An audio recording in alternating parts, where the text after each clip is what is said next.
Take care of my family for me.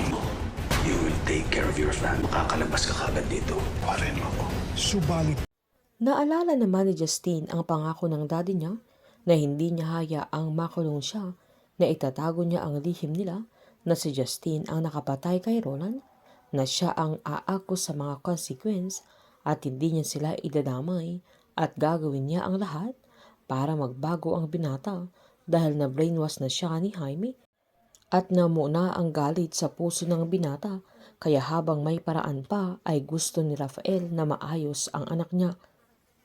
Nang lapitan naman siya ni Steven ay sinabi ni Justine na nangako ang daddy niya na hindi siya madadamay, pero pinaalalahanan siya ni Steven na ang katotohanan ay damay si Justine at damay silang lahat, pati ang GSX.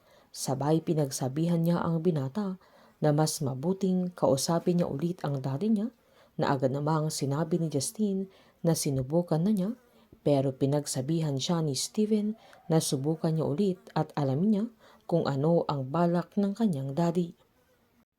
Habang kinulit naman ng media si Eleazar na gumaganti lang siya kay Jaime dahil sa nilabas niya na pagiging korap niya, maging ang kaso ni Roland na binibintang kay Moises, pero hindi ito sumasagot, na mas nagulat ang mga nasa media nang dumating si Rafael na agad-agad nilang sinalubong. Agad nilang tinanong kung anong masasabi niya tungkol sa mga binibintang na statement ni Eleazar tungkol kay Jaime at kung sino ang nagsasabi ng totoo. Agad namang sinabi ni Rafael na sinusuportahan niya yung statement ni Eleazar Sagrado, kaya sunod nilang tinanong kung masasabi ba niyang inosente si Moises sa lahat ng mga kinasasangkutan niya, na agad namang sinabi ni Rafael na inosente ang binata at wala siyang kasalanan. Tinanong naman ng isang reporter na kung hindi si Moises ang pumatay kay Roland ay walang ibang pumatay kundi si Justine. Hindi naman nakaimik si Rafael sa mga sandaling yan, na agad niyang tinignan ang tito niya, kaya pinaliwanag ni Eleazar na walang kinalaman si Justine sa kaso ni Roland, pati ang GSX. Habang mag-isa naman si Jaime ay naalala niya si Rafael kung saan pinalaki niya ito, na sinusunod niya lahat ng mga utos at sinasabi niya, at habang pinagmamasdan niya yung singsing niya mula sa GSX na sign ng kapangyarihan ay hindi mawala sa isip niya yung sinabi niya noon kay Rafael na kapag kaya na niyang ikontrol ang sarili at utak niya ay magagawa na niyang ikontrol ang mga tao.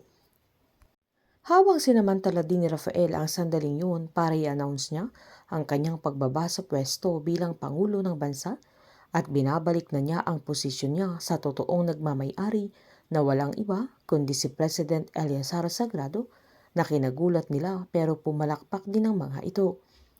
Humingi din ng tawad si Rafael sa lahat ng mga nasaktan at nadamay, sa lahat ng mga naagrabyado dahil sa katiwalaan nila ng tumatayo niyang tatay na walang iba kundi si Jaime Sagrado, na marami silang pagkakamaling pinagtakpan at marami din silang taong pinatahimik para sa pera at para sa kapangyarihan, pero humaharap siya sa kanila at handa na siyang harapin anuman ang parusang ihahatol sa kanila dahil sa kanilang mga kasalanang nagawa. Sabay nagyakapan sila ni Eleazar na mas lalong humanga ang mga reporters dahil sa katapangan ni Rafael na aminin ang buong katotohanan, na kahit alam niyang mapaparusahan siya, pero pinagtakpan pa rin nila ang pagpatay ni Justine kay Roland, na ito ang pinangako niya sa anak niya. Painit ng painit ang mga tagpo, sabay-sabay po nating subaybayan ang advance episode ng Pamilya Sagrado dito lamang po sa aking channel. Patuloy lamang po manood at mag-subscribe para ma-update po kayo sa mga susunod na episode. Marami pong salamat.